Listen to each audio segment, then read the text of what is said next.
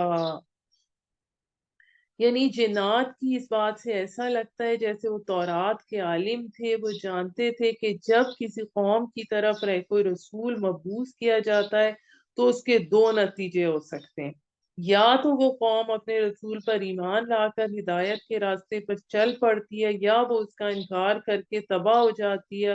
اور یہ بھی کہ اللہ تعالیٰ اگر کسی قوم پر عذاب بھیجنا چاہتا ہے تو رسول مبعوث کر کے اس کے لیے اتمام حجت ضرور کرتا ہے، جیسا کہ ہم سورہ بنی اسرائیل کی آیت نمبر 15 میں پڑھ چکے ہیں، وَمَا كُنَّا مُعَذِّبِينَ حَتَّى نَبْعَثَ رَسُولًا، اور ہم عذاب دینے والے نہیں ہیں جب تک کہ کسی رسول کو نہ بھیج دیں۔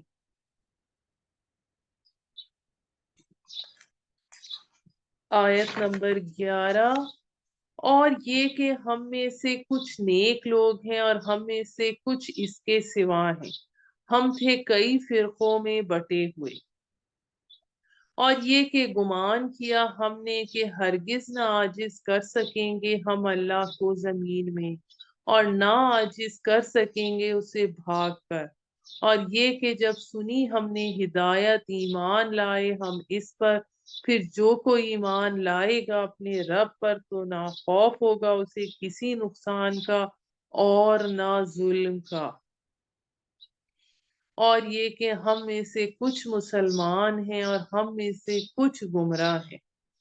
پھر جنہوں نے اسلام قبول کیا تو انہوں نے قصد کیا بھلائی کا، اور جو گمراہ ہو گئے تو ہو گئے وہ جہنم کا ایندھن۔ اب یہاں تک ان کی تقریر ختم ہوتی ہے، آیت نمبر 15 تک۔ پھر اس کے بعد یہ جنات کی تقریر تھی کا یہ پارٹ تھا جو انہوں نے قرآن سننے کے بعد اپنی قوم کے لوگوں کے سامنے تبلیغ کی تھی، اور پھر اس کے بعد خود اللہ تعالیٰ کی طرف سے کلام کیا گیا۔ اب اس کے بعد آگے نبی صلی اللہ علیہ وآلہ وسلم سے کہا جا رہا ہے، اور اے پیغمبر کہہ دیجئے اگر لوگ قائم رہتے راہ پر تو ہم پلاتے انہیں پانی وافر، تاکہ ہم آزمائش کریں ان کی اس سے، اور جو کوئی منہ موڑے گا اپنے رب کی یاد سے تو ڈالے گا اسے سخت عذاب میں۔ یعنی اگر ہم لوگوں کو خوب سیراب کر کے انہیں مختلف نوع کی نعمتوں سے نوازتے ہیں تو ان کا امتحان لیتے ہیں، ظاہر اللہ تعالیٰ کی آزمائش کے طریقے مختلف ہیں، کسی کو دے کر آزماتا ہے، کسی سے لے کر آزماتا ہے، اور یہ کہ مسجدیں اللہ کی یاد کے لیے ہیں سو نہ پکارو اللہ کے ساتھ کسی اور کو، اور یہ کہ جب کھڑا ہوا اللہ کا بندہ کہ اس کو پکارے تو اس وقت ہو گئے اس کے گرد جمع، کہہ دیجئے بس میں تو پکارتا ہوں اپنے رب کو اور نہیں شریک ٹھہراتا اس کے ساتھ کسی اور کو، کہہ دیجئے بے شک میں نہیں اختیار رکھتا تمہارے لیے کسی نقصان کا اور نہ بھلائی کا، کہہ دیجئے مجھے ہرگز نہ بچائے گا اللہ سے کوئی بھی، اور ہرگز نہ پاؤں گا میں اس کو چھوڑ کر کوئی جائے پناہ۔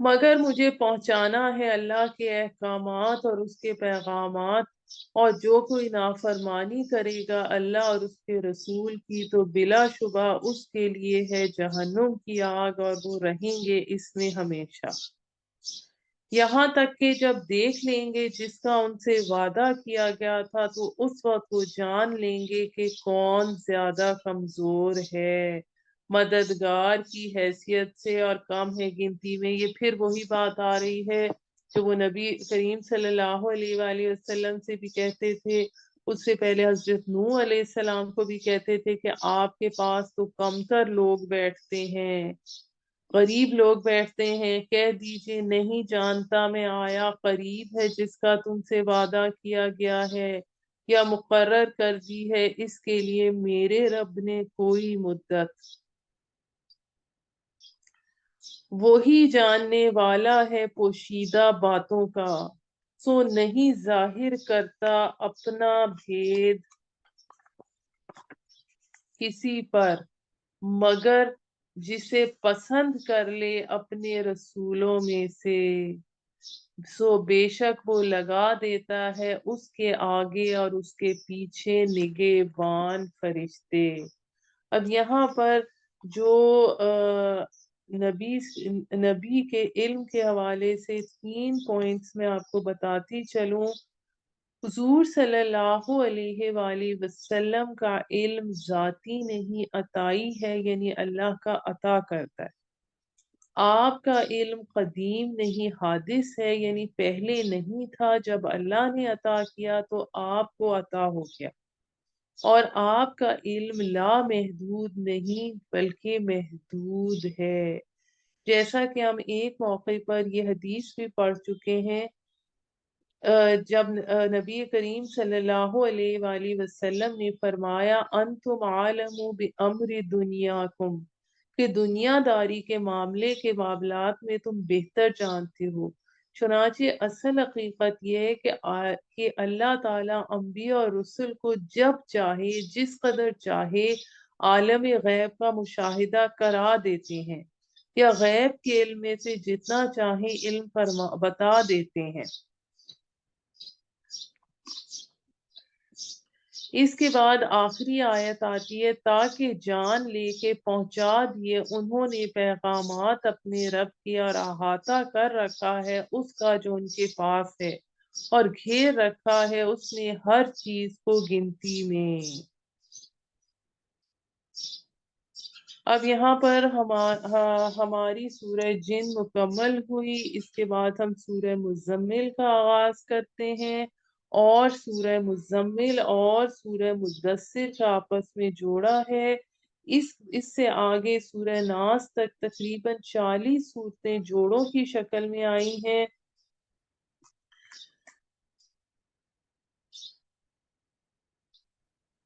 اس کے بارے میں سورہ مزمل کے بارے میں یہ بھی آپ کو بتاتی چلوں کہ یہ تیسری وحی ہے جو حضور صلی اللہ علیہ وآلہ وسلم پر آئی۔ اس کی پہلی 9 آیات،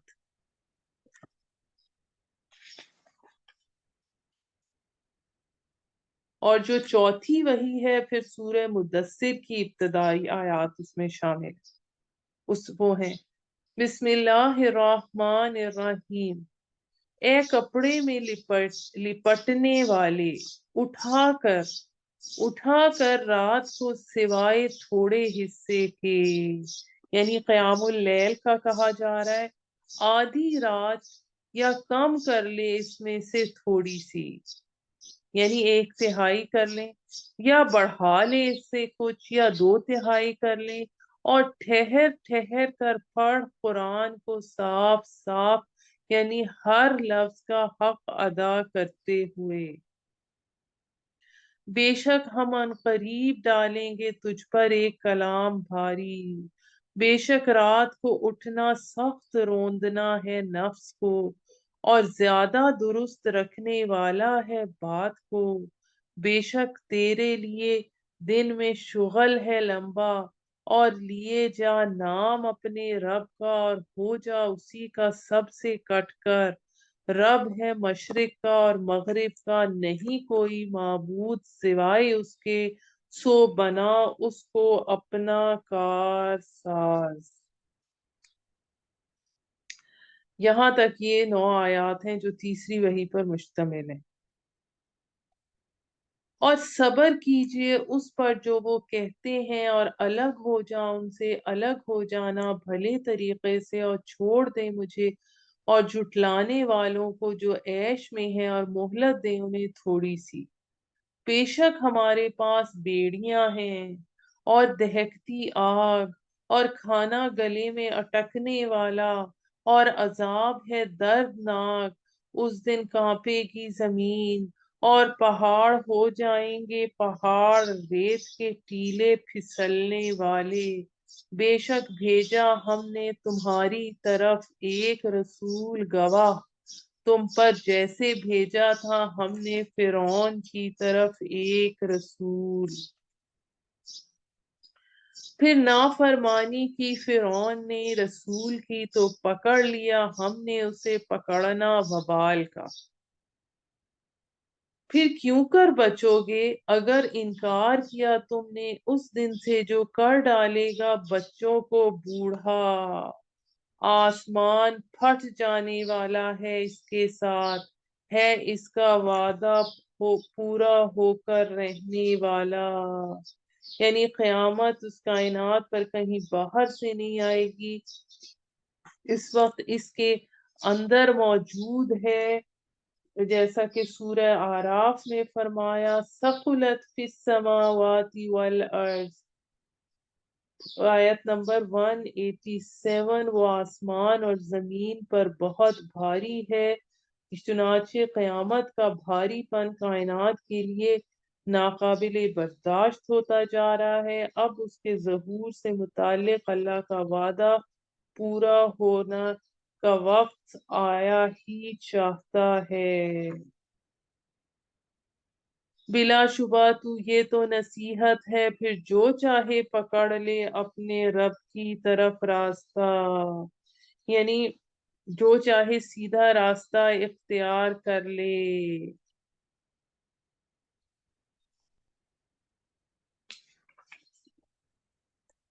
آیت نمبر 20، اس آیت کے بارے میں آپ کو بتاتی چلوں کہ یہ جو آخری رکوع ہے ہمارے پاس، یہ صرف ایک آیت پر، یہ رکوع ہمارے پاس صرف ایک آیت پر مشتمل ہے، لیکن اس آیت کے بارے میں جو حضرت عبداللہ بن عباس کے قول کی روشنی میں یہ پتہ لگتا ہے کہ اس آیت کا پہلا حصہ، اس آیت کا یہ حصہ جو کا ایک حصہ میں آپ کو بتاؤں گی کہاں پر آتا ہے، وہ اس کے تقریباً 11 ماہ بعد یا 1 سال بعد اگلا حصہ نازل ہوا ہے۔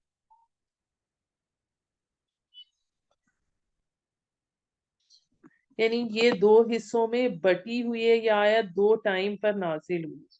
بے شک تیرا رب ہی جانتا ہے کہ تو کھڑا رہتا ہے قریب 2/3 رات اور آدھی رات اور تہائی رات کے، اور ایک جماعت ان لوگوں میں سے جو تیرے ساتھ ہیں، اور اللہ ہی اندازہ کر سکتا ہے رات اور دن کا،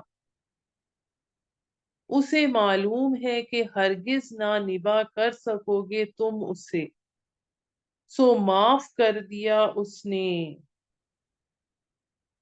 تمہیں، لہذا پڑھا کرو جتنا آسانی سے ہو سکے قرآن۔ اب یہاں تک ہمارے پاس یہ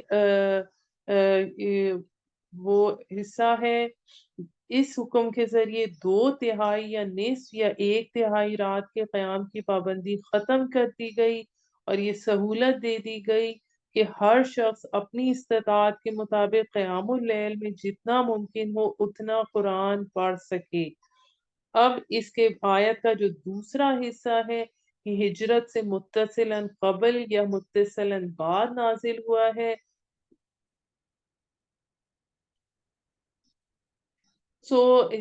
اب ہم اس کو پڑھتے ہیں۔ وہ خوب جانتا ہے کہ ہوں گے تم میں سے کچھ لوگ مریض، اور دوسرے جو چل رہے ہوں گے زمین میں تلاش کرتے ہوئے اللہ کا فضل، اور کچھ دوسرے جو لڑ رہے ہوں گے اللہ کی راہ میں، سو پڑھ لیا کرو جتنا آسان ہو اس میں سے، اور قائم کرو نماز، اور ادا کرو زکوٰۃ، اور قرض دو اللہ کو قرض حسنا۔ اب یہاں پر ہمارے پاس 5 نماز پنجگانہ کی تاکید آ گئی ہے، اور 10 نبی میں معراج کے موقع پر نماز فرض ہوئی۔ اس حکم میں 5 نمازوں کو قیام اللیل کا بدل دے دیا گیا، البتہ رمضان میں قیام اللیل کا معاملہ اس سے مستثنا رہا۔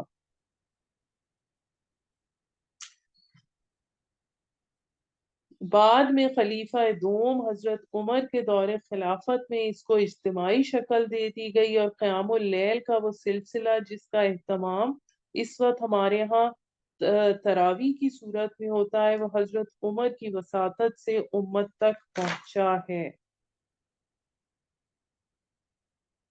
اور قائم کرو نماز اور ادا کرو زکوٰۃ اور قرض دو اللہ کو قرض حسنا، اور جو کچھ آگے بھیجو گے تم اپنے لیے کوئی نیکی پاؤ گے تم اسے اللہ کے پاس۔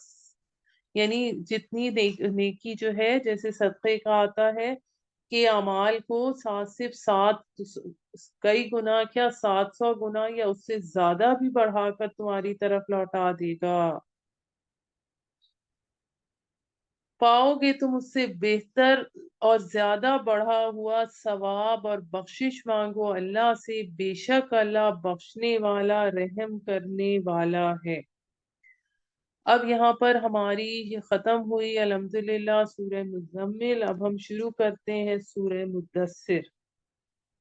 یہاں میں آپ کو بتاتی چلوں کہ ان دونوں صورتوں کے جو ابتدائی آیات ہیں وہ کے الفاظ بہت ملتے جلتے ہیں۔ ان میں حضور صلی اللہ علیہ وآلہ وسلم کو چادر، کمبل یا لحاف چھوڑ کر اٹھ کھڑے ہونے کا حکم دیا گیا ہے۔ ایک اور چیز جو میں آپ کو یہاں یہ بتاتی چلوں کہ پہلی وحی جو حضور صلی اللہ علیہ وآلہ وسلم پر نازل ہوئی وہ سورہ علق کی ابتدائی 5 آیات تھی۔ دوسری وحی سورہ نون یعنی سورہ قلم کی ابتدائی 7 آیات، تیسری وحی سورہ مزمل کی ابتدائی 10 آیات، اور اس کے بعد ایک فترت وحی یعنی وقفے کے بعد وحی کا دوبارہ آغاز سورہ مدثر کی ابتدائی آیات سے ہوا۔ لیکن فرق یہ ہے کہ سورہ علق میں ظہور نبوت تھا، اور سورہ مدثر میں آپ کو آغاز رسالت کا حکم دیا، آغاز رسالت ہوا، اور یعنی کہ اس میں آپ کو حکم دیا گیا کہ اب اس دین کی تبلیغ کرو۔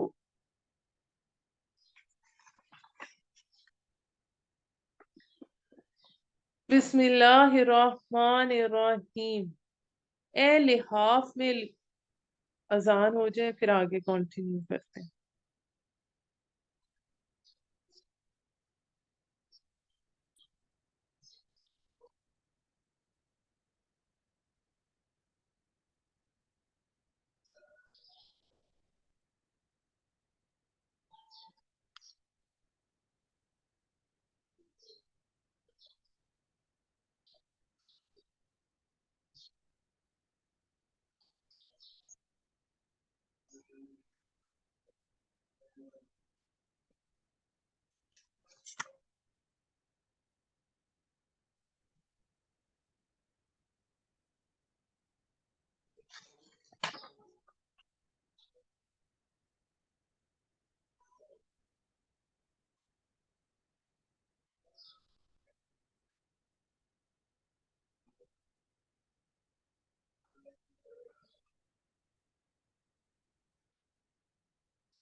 سورہ مدثر۔ بسم اللہ الرحمن الرحیم۔ اے لحاف میں لپٹنے والے، اٹھ سو ڈرا لوگوں کو اپنے رب کی بڑائی بیان کر، اور اپنے کپڑوں کو پاک رکھ، یعنی یہاں پر ہمارے پاس آیت نمبر 2 میں جو آپ کو حکم دیا گیا ہے، دعوت کا نقطہ آغاز انذار آخرت سے، اور اس کا مقصد کیا ہے کہ اللہ تعالیٰ کی بڑائی زمین پر عملاً تسلیم نہیں ہو رہی، تو اللہ تعالیٰ کو بڑا کر اور اپنے کپڑوں کو پاک رکھ اور گندگی سے دور رہ، یعنی مبلغ کی جو خصوصیات ہوتی ہیں ظاہری اور باطنی گندگی سے پاک رہنا، اور نہ احسان کر زیادہ بدلہ چاہنے کے لیے، یعنی کسی سے اچھائی کا بدلہ نہ چاہیں، اور رب کی رضا جوئی کے لیے صبر کر۔ یہاں تک 7 آیات ہیں جو وحی کا حصہ تھے۔ پھر جب پھونکا جائے گا سور، پس وہی دن ہوگا بڑی سختی کا دن، کافروں پر آسان نہ ہوگا۔ چھوڑ دے مجھے اور اس شخص کو کہ پیدا کیا میں نے اس اکیلا۔ اب یہ پھر ولید بن مغیرہ کی بات آ رہی ہے، جو اکلوتا تھا لیکن آگے اس کی بہت ساری اولاد تھی، اور دیا اس کو مال با افراد اور بیٹے حاضر رہنے والے، اور مہیا کر دیا اس کے لیے ہر طرح کا سامان، پھر بھی طمع رکھتا ہے کہ میں اور زیادہ دوں اسے۔ ہرگز نہیں، بے شک وہ ہے ہماری آیتوں سے عناد رکھنے والا۔ ان قریب میں چڑھاؤں گا اسے سخت چڑھائی پر، بے شک اس نے سوچا اور اندازہ کیا۔ یعنی کہ اس میں کچھ اس طرح سے واقعہ پیش آیا تھا کہ وہ اس سب کفار مکہ نے آپس میں یہ بات کی کہ لوگ بار بار ایمان کی طرف آ رہے ہیں، اسلام کی طرف آ رہے ہیں، تو ہمیں ایک چیز پر متحدہ رائے قائم کر لینی چاہیے کہ ہم نبی صلی اللہ علیہ وآلہ وسلم کو یا قرآن کو، آپ کے کلام کو، آپ کو شاعر کہیں یا کاہن کہیں یا جادو کہیں۔ تو اس سلسلے میں وہ پھر آپ سے ملنے گیا اور آپ کا کلام سنا، تو اس کو یہ بات سمجھ آ گئی کہ یہ سچا کلام ہے، لیکن اس نے سوچا کہ دل کی بات نہ مانی جائے، حق کو نہ مانا جائے، کیونکہ اس کا کیا نتیجہ نکلے گا، دنیاوی مفادات خطرے میں پڑ جائیں گے۔ تو اس وجہ سے اس نے آخری بات یہ کہی کہ ہم یہ فیصلہ کرتے ہیں کہ اس کلام میں تو جادو کا سا اثر ہے، پھر وہ ہلاک ہو جائے۔ کیسا غلط اندازہ کیا، پھر دیکھا، پھر تیوری چڑھائی اور تش رو ہوا، پھر پیٹھ پھیری اور خود کو بڑا سمجھا، پھر کہا نہیں ہے یہ مگر جادو نقل ہوتا چلا آ رہا ہے، نہیں ہے یہ مگر کلام بشر کا، ان قریب میں جھونک دوں گا اسے دوزخ میں، اور کیا جانے تو کیا ہے دوزخ، ایسی ہے کہ نہ باقی رکھے اور نہ چھوڑے، جھلسا دینے والی آدمی کو اس پر مقرر ہیں 19 فرشتے، اور نہیں بنائے ہم نے دوزخ کے داروغے مگر فرشتے ہی، اور نہیں رکھی ہم نے گنتی ان کی مگر آزمائش ان لوگوں پر جو کافر ہیں۔ یعنی کہ جب انہیں پتہ لگا کہ 19 فرشتے ہیں، تو انہوں نے استہزاء شروع کر دی کہ میں ان سے نمٹ لوں گا، میں نمٹ لوں گا۔ تو اس پر آ رہا ہے کہ جو تاکہ یقین کر لیں وہ لوگ جنہیں عطا کی گئی کتاب، اور بڑھے ان لوگوں کا جو ایمان لائے ایمان، اور نہ شک میں پڑے وہ لوگ جنہیں عطا کی گئی کتاب اور ایمان والے، اور تاکہ بول اٹھیں وہ لوگ جن کے دلوں میں مرض ہے نفاق کا اور کافر، کہ کیا غرض تھی اللہ کی اس مثال سے، یعنی 19 فرشتوں کی کیوں مثال دی۔ اسی طرح گمراہ کرتا ہے اللہ جسے چاہے اور راہ دکھاتا ہے جسے چاہے، اور کوئی نہیں جانتا تیرے رب کے لشکروں کو مگر وہ خود ہی، اور نہیں ہے یہ مگر نصیحت نوع بشر کے لیے۔ ہرگز نہیں، قسم ہے چاند کی اور رات کی جب وہ پیٹھ پھیرنے لگے، اور صبح کی جب وہ روشن ہو جائے، یعنی 600 برس سے وحی کا جو سلسلہ منقطع تھا، اب رسالت کا دن نکل آیا، اس کی روشنی ہو گئی۔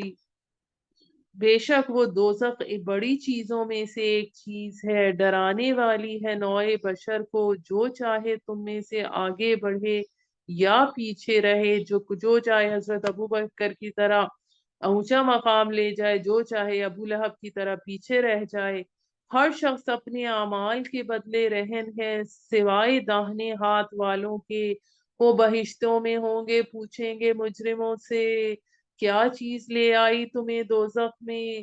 وہ کہیں گے نہ تھے ہم نماز پڑھنے والوں میں سے، اور نہ تھے ہم کھانا کھلاتے مسکینوں کو، اور تھے ہم بحث کرتے کج بحث کرنے والوں کے ساتھ، یعنی بال کی کھال اتارتے رہتے تھے، سنجیدہ طریقے سے بات ہی نہیں سنتے تھے، اور ہم جھٹلاتے تھے روزے جزا کو، حتیٰ کہ آ گئی ہم پر وہ یقینی بات، سو نہ نفع دے گی انہیں سفارش کرنے والوں کی۔ پھر کیا ہوا انہیں کہ نصیحت سے منہ موڑتے ہیں، گویا کہ وہ گدھے ہیں بدکے ہوئے، یعنی شیر کو دیکھ کر جس طرح گدھے بھاگتے ہیں، جو بھاگ کھڑے ہوئے شیر سے ڈر کر، بلکہ چاہتا ہے ہر شخص ان میں سے کہ دیے جائیں اسے صحیفے کھلے ہوئے، یعنی ہر شخص کے پاس کتاب آ جاتی۔ ہرگز نہیں، بلکہ وہ نہیں ڈرتے آخرت سے، ہرگز نہیں، بلا شبہ یہ تو ایک نصیحت ہے، پھر جو کوئی چاہے اسے یاد رکھے، اور وہ نہیں یاد رکھیں گے مگر یہ کہ چاہے اللہ، وہی ہے لائق ڈرنے کے، اور وہی ہے لائق بخشنے کے۔ اب یہاں پر ہماری سورہ مدثر مکمل ہوئی، اس کے بعد ہم شروع کرتے ہیں سورہ قیامہ، اور سورہ قیامہ کا جوڑے کا تعلق ہے سورہ دہر کے ساتھ، اور یہ میں آپ کو بتاتی چلوں کہ یہ سورت زور خطابت، روانی، فصاحت اور بلاغت اور بہت سی لسانی اور ادبی خوبیوں کا مرقع ہے، اس لحاظ سے اسے قرآن میں ایک منفرد حیثیت حاصل ہے۔ حضور صلی اللہ علیہ وآلہ وسلم جب لوگوں کو قرآن پڑھ کر سناتے تھے تو آپ کا انداز خطیبانہ ہوتا تھا۔ حدیث میں آتا ہے کہ خطبہ دیتے وقت آپ کی آواز بلند ہو جاتی تھی، آنکھیں سرخ ہو جاتی تھیں، اور آپ کے انداز خطابت سے ایسے لگتا تھا جیسے کوئی سپہ سالار اپنے سپاہیوں کو للکار رہا ہے۔ بسم اللہ الرحمن الرحیم۔ نہیں، میں قسم کھاتا ہوں قیامت کے دن کی، نہیں، اور میں قسم کھاتا ہوں نفس ملامت کرنے کی، یعنی کہ نفس لوامہ کا یہاں پر ذکر آ رہا ہے، ملامت کرنے والے نفس کی، کہ جب آپ کو غلط یا برا کام کرتے ہیں تو آپ کے اندر کیوں بار بار دل و دماغ میں چبھن پیدا ہوتی ہے کہ مجھ سے کوئی غلط کام ہوا ہے۔ یہ انسانی نفس کی ملامت یا ضمیر کی خلش ہے۔ کیا سمجھتا ہے انسان کہ ہرگز نہ جمع کریں گے ہم اس کی ہڈیاں، بلکہ ہم قدرت رکھتے ہیں اس پر کہ درست کر دیں اس کے انگلیوں کی پور، یعنی دوبارہ ویسا ہی بنا دیا جائے۔ بلکہ چاہتا ہے انسان کہ ڈھٹائی کرے اپنے آگے، پوچھتا ہے کب ہوگا قیامت کا پھر وقت، قیامت کا دن، پھر جب پتھرا جائیں گی آنکھیں، اور گہنا جائے گا چاند، اور اکٹھے کر دیے جائیں گے سورج اور چاند، یعنی کشش ثقل میں ذرا سا چینج آنے سے، کہے گا انسان اس دن کہاں ہے بھاگنے کی جگہ، ہرگز نہیں، کہیں نہیں پناہ گاہ، تیرے رب کی طرف سے اس دن ٹھکانہ ہوگا، جتلا دیا جائے گا انسان کو اس روز جو آگے بھیجا اس نے اور جو اس نے پیچھے چھوڑا۔ اب یہ آگے بھیجا اور پیچھے چھوڑا سے مراد یہ کہ ایک تو وہ اعمال ہوتے ہیں جو آپ خود کرتے ہیں، اور ایک ان اعمال کے اثرات ہوتے ہیں جو اس دنیا میں موجود رہ جاتے ہیں، ان کے بدلے میں گناہ یا ثواب جو ہے وہ متعلقہ شخص کے اعمال نامے میں متواتر شامل ہوتا رہے گا۔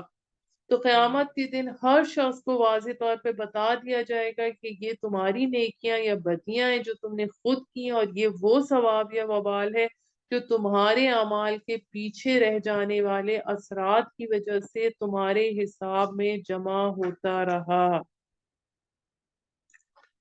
آیت نمبر 14، بلکہ انسان خود ہی اپنے حال پر دلیل ہے، یعنی انسان کو خود پتہ ہے اپنے کرتوتوں کا، اور اگرچہ پیش کرے کتنے ہی بہانے، نہ ہلا تو وہی کے ساتھ اپنی زبان کے جلدی یاد کر لے اسے، بے شک ہمارے ہی ذمے ہے اس کا جمع کرنا اور پڑھوانا، یعنی ترتیب اس کی اللہ کی طرف سے ہے۔ ہر وحی میں نازل ہونے والی صورت یا آیات کے بارے میں اللہ تعالیٰ کی طرف سے واضح کیا جاتا کہ پہلے سے نازل شدہ قرآن کے اندر اس کی کیا جگہ ہوگی۔ پس جب ہم پڑھیں اسے تو پیروی کریں اسے پڑھنے کی، یعنی ترتیب مصحف کی، پھر بلا شبہ ہمارے ذمے ہے اس کا کھول کر بتلانا۔ ہرگز نہیں، بلکہ تم محبت رکھتے ہو جلدی ملنے والی چیز سے، یعنی دنیا کی زندگی سے، اور چھوڑ دیتے ہو دیر سے ملنے والی آخرت کو۔ بہت سے چہرے اس دن تر و تازہ ہوں گے، اپنے رب کی طرف دیکھ رہے ہوں گے، یعنی میدان حشر میں۔ حدیث میں آتا ہے تم اپنے رب کو ایسے دیکھو گے جیسے 14ویں کے چاند کو دیکھتے ہو، اور بہت سے چہرے اس دن اداس ہوں گے، گمان کرتے ہوں گے کہ کیا جائے گا ان کے ساتھ معاملہ کمر توڑ دینے والا۔ ہرگز نہیں، جب پہنچے گی جان ہنسلی تک، اور لوگ کہیں گے ہے کوئی جھاڑ پھونک کرنے والا، اور جان لے گا وہ کہ یہ ہے جدائی کا وقت، اور لپٹ جائے گی پنڈلی سے پنڈلی، یعنی نیچے کے بدن سے روح کا تعلق منقطع ہونے کے بعد پنڈلیوں کا ایک دوسرے سے ہلانا اور ایک دوسرے سے جدا رکھنا انسان کے اختیار میں نہیں رہتا، اس لیے ایک پنڈلی دوسری سے جڑی یا لپٹی لگتی ہے۔ تیرے رب کی طرف سے ہے آج کے دن چلا جانا، پھر نہ تو اس نے سچ جانا اور نہ نماز پڑھی، بلکہ جھٹلایا اور منہ موڑا، پھر چل دیا اپنے گھر والوں کو اکڑتا ہوا۔ اب یہ اس میں ایک شخص کی حق دشمنی، ڈھٹائی اور اکڑ کی تصویر کشی کی گئی ہے۔ یہ کسی سرداران قریش میں سے کسی خاص شخص کی بھی ہو سکتی ہے، ایک مجموعی طور پہ ان کے عمومی کردار کی بھی ہو سکتی ہے۔ پھر چل دیا اپنے گھر والوں کی طرف اکڑتا ہوا، افسوس تجھ پر پس صد افسوس، پھر افسوس تجھ پر پس صد افسوس، کیا گمان کرتا ہے انسان کے چھوڑ دیا جائے گا یوں ہی؟ کیا نہ تھا وہ ایک بوند پانی کی جو ٹپکائی گئی رحم میں، پھر تھا لہو جمع ہوا، پھر اس نے بنایا، پھر درست کیا، یعنی 3 پردوں کے اندر جو ہم نے پڑھا ہے، پھر بنائے اس نے جوڑے نر اور مادہ، کیا نہیں یہ خالق قدرت رکھنے والا اس بات پر کہ زندہ کرے مردوں کو؟ یعنی اللہ نے جب علقہ کو گوشت کے لوتھڑے مضغہ میں تبدیل کیا، پھر اس کا جسم بنایا، اس میں آنکھیں، ناک، کان، دوسرے اعضا بنایا، پھر فی ظلمات ثلاث شکم مادر کے 3 پردوں کے اندر انسان کو تیار کیا، تو کیا تم یہ نہیں جانتے کہ اللہ تعالیٰ جس نے انسان کو اس گندے پانی کی بوند سے پیدا کیا ہے وہ دوبارہ بھی پیدا کر سکتا ہے؟ وہ کیوں نہیں پیدا کر سکتا؟ اس کے جواب میں جب اس آیت کو حضور صلی اللہ علیہ وآلہ وسلم پڑھتے تو اس کے جواب میں کبھی بلا یعنی کیوں نہیں، اور کبھی سبحانک اللہم فبلا، پس پاک ہے تیری ذات ہے اللہ کیوں نہیں، جیسے الفاظ فرمایا کرتے تھے۔ اس کے بعد ہماری شروع ہوتی ہے سورہ دہر، جیسے ہم نے بات کی سورہ دہر اور سورہ قیامہ کا جوڑے کا تعلق ہے، اور اس تعلق کی ایک علامت یہ بھی ہے کہ دونوں صورتیں مضمون کے تسلسل کی بنا پر باہم جڑی ہوئی ہیں۔ سورہ قیامہ کا اختتام انسان کی تخلیق کے ذکر سے ہوا اور اسی مضمون سے سورہ دہر کا آغاز ہوتا ہے۔ دہر سے مراد وہ لامتناہی زمانہ ہے جس کی نہ ابتدا انسان کو معلوم ہے نہ انتہا۔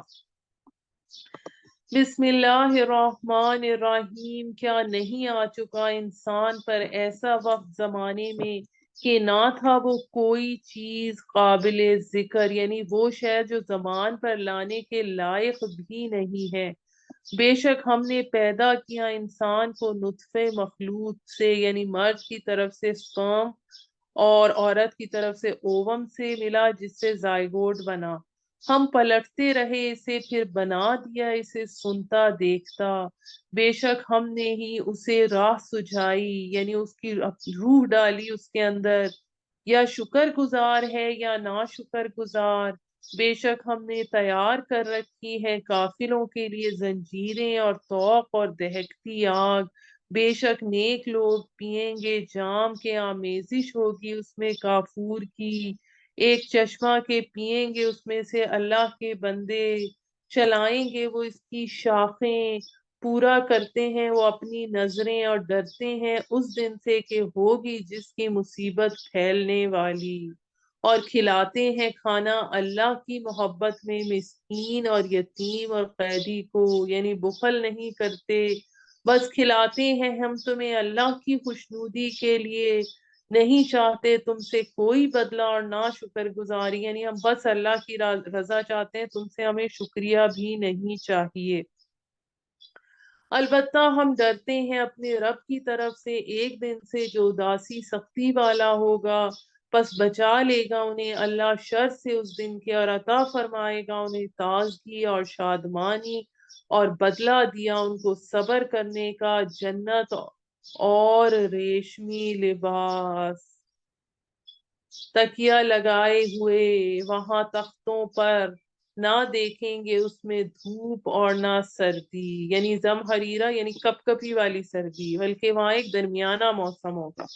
اور جھکے ہوں گے ان پر جنت کے سائے، اور قریب کر دیے جائیں گے ان کے پھل قریب تر، اور پھریں گے ان کے ارد گرد خدام برتن لیے چاندی کے، اور آبخورے ہوں گے شیشے کے، یعنی ایسی چاندی جو کہ سی تھرو ہوگی۔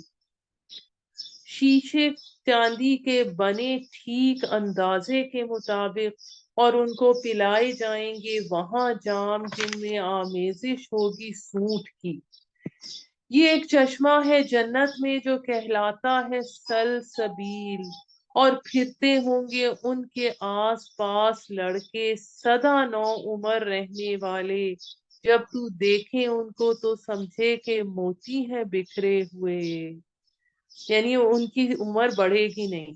اور جب تو دیکھے اس جگہ تو دیکھے نعمت اور بادشاہی بہت بڑی، اور ان کے اوپر کا لباس ہوگا باریک ریشم سبز رنگ کا اور دبیز، اور پہنائے جائیں گے انہیں کنگن چاندی کے، اور پلائے گا انہیں ان کا رب نہایت پاکیزہ شراب۔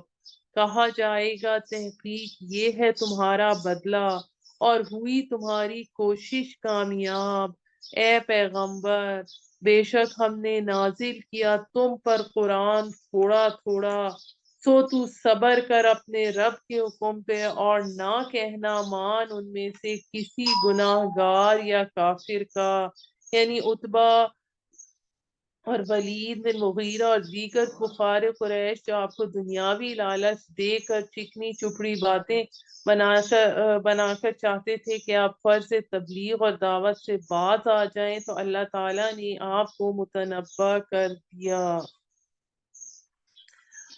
اور لیتا رہے نام اپنے رب کا صبح اور شام، اور کچھ وقت رات کو، پس سجدہ کر اس کے حضور اور اس کی پاکی بیان کر رات کے طویل حصے میں۔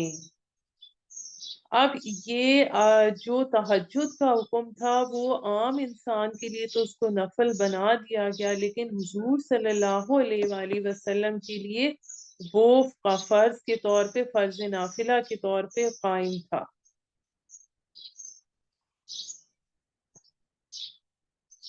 بے شک یہ لوگ محبت رکھتے ہیں دنیا سے اور ڈال دیا رکھا ہے پس پشت انہوں نے ایک بھاری دن کو۔ وہ بھاری دن کون سا ہے؟ قیامت کا دن۔ اور ہم نے ہی انہیں پیدا کیا اور مضبوط کیا ان کے اعضاء کو، اور جب چاہیں بدل ڈالیں ہم انہیں جیسے بدل کر، انہی جیسے بدل کر۔ یعنی انسان جب چاہے، اللہ تعالیٰ جب چاہے ایک قوم کو ختم کر کے اس کی جگہ دوسری قوم کو لے آئے۔ ایک تو اس کا یہ مطلب ہے، اور پھر یہ بھی دوسرا اس کا مطلب آ سکتا ہے کہ آخرت میں ہم ان لوگوں کے، ان کے دنیاوی زندگی والے جسم جیسے اور جسم عطا کریں گے۔ یہ مضمون اس سے پہلے ہم سورہ بنی اسرائیل آیت نمبر 99، سورہ یاسین آیت 81 اور سورہ واقع آیت 61 میں بھی پڑھ چکے ہیں۔ بے شک یہ تو نصیحت ہے، پھر جو چاہے اختیار کرے اپنے رب کی طرف راستہ، اور نہیں چاہو گے تم وہی مگر وہی جو چاہے گا اللہ۔ بے شک اللہ ہی ہے سب کچھ جاننے والا، بڑی حکمت والا۔ داخل کر لیتا ہے جسے چاہے اپنی رحمت میں، اور جو ظالم ہے تیار کر رکھا ہے ان کے لیے دردناک عذاب۔ اس حوالے سے اللہ تعالیٰ نے سورہ بنی اسرائیل کی آیت نمبر 19 میں فرمایا وَمَنْ أَرَادَ الْآخِرَةَ وَسَعَى لَهَا سَعْيَهَا وَهُوَ مُؤْمِنٌ فَأُولَئِكَ كَانَ سَعْيُهُمْ مَشْكُورًا۔ یعنی جس شخص نے آخرت کو اپنا اصل مقصود بنا لیا، اس کے لیے مقدور بھر محنت بھی کی اور وہ مومن بھی ہو، تو اس کی محنت اور کوشش کو اللہ تعالیٰ کے ہاں محنت اور کوشش اللہ تعالیٰ کے ہاں مقبول اور مشکور ہوگی۔ لیکن جو ظالم ہیں ان کے لیے دردناک عذاب ہوگا۔ اس کے بعد آ گئی سورہ مرسلات، اور سورہ مرسلات جو ہے 29 پارے کی آخری صورت ہے۔ جوڑے کے اعتبار سے اس کا تعلق 30 پارے کی پہلی صورت یعنی سورہ نبا کے ساتھ ہے۔ دونوں صورتوں کے مضمون، اسلوب، آیات کی ترتیب میں بہت مشابہت پائی جاتی ہے۔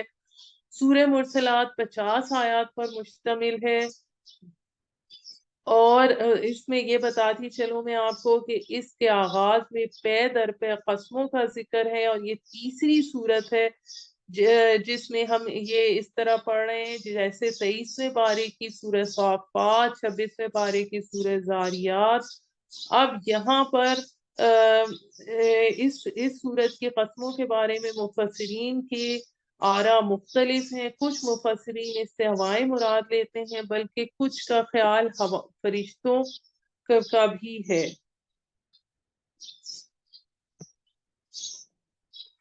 بسم اللہ الرحمن الرحیم۔ قسم ہے چلتی ہوئی ہواؤں کی، دل کو بھانے والی، پھر زور سے چلنے والیوں کی شدت سے، اور پھیلا دینے والیوں کی بادلوں کو اٹھا کر۔ پھر یعنی کہیں بارش ہوتی ہے کہیں بارش نہیں ہوتی، پھر جدا کر دینے والیوں کی پھاڑ کر۔ اب اوپر یہ ہمارے پاس ہواؤں کا ذکر تھا، پھر اب فرشتوں کا ذکر آ رہا ہے۔ پھر ان فرشتوں کی جو لے کر آتے ہیں وہی حجت تمام کرنے پر یا ڈرانے کے لیے، کہ یہ کوئی یہ نہ کہہ سکے کہ ہمارے پاس ہدایت نہیں آئی۔ کس چیز کی قسم ہے؟ کہ بے شک جو تم سے وعدہ کیا گیا ہے ضرور ہو کر رہے گا۔ یعنی اب قیامت کا نقشہ کھینچا جا رہا ہے، جب ستارے ماند پڑ جائیں گے، جب آسمان پھٹ جائے گا، جب پہاڑ اڑا کر ریزہ ریزہ کر دیے جائیں گے، جب تمام رسول وقت مقررہ پر لائے جائیں گے، یعنی کھڑے ہوں گے گواہی دینے کے لیے۔ یہ ہم بہت دفعہ پڑھ چکے ہیں۔ انہی امور میں کس دن کے لیے تاخیر کی گئی ہے؟ فیصلے کے دن کے لیے، تجھے کیا معلوم؟ کیا ہے فیصلے کا دن، ہلاکت ہے اس دن جھٹلانے والوں کے لیے، کیا نہیں ہلاک کیا ہم نے پہلوں کو، یعنی قوم نوح کو، پھر عاد کو، پھر سمود کو۔ اب یہاں پر وَيْلٌ يَوْمَئِذٍ لِّلْمُكَذِّبِينَ جو ہے، یہ اس کی ترجیعی آیات ہیں، یعنی بار بار دہرائی جانے والی آیات ہیں۔ کیا نہیں ہلاک کیا ہم نے پہلوں کو، پھر پیچھے بھیجیں گے ان کے بعد والوں کو، ایسا ہی سلوک کیا کرتے ہیں ہم مجرموں کے ساتھ۔ ہلاکت ہے اس دن جھٹلانے والوں کے لیے، کیا نہیں پیدا کیا ہم نے تمہیں ایک بے قدر پانی سے، پھر رکھ دیا ہم نے اسے ایک محفوظ ٹھکانے پر، یعنی ماں کے پیٹ میں، یوٹرس میں، ایک وقت معین تک، پھر اندازہ کیا ہم نے، سو ہم کیا خوب قادر ہیں اندازہ کرنے والے۔ وَيْلٌ يَوْمَئِذٍ لِّلْمُكَذِّبِينَ، تباہی ہے اس دن جھٹلانے والوں کے لیے۔ کیا نہیں بنایا ہم نے زمین کو سمیٹنے والی، زندوں اور مردوں کو، اور رکھ دیے ہم نے اس میں بوجھل پہاڑ۔ اب یہ دیکھیے تذکیر بے آلاء اللہ آ رہا ہے، اور پلایا ہم نے تمہیں میٹھا پانی پیاس بجھانے والا۔ تباہی ہے اس دن جھٹلانے والوں کے لیے۔ اب چلو اس طرف کے آئے کہ تھے تم جس کو جھٹلاتے، یعنی جہنم کی طرف۔ اب چلو اس سائے کی طرف جو 3 شاخوں والا ہے۔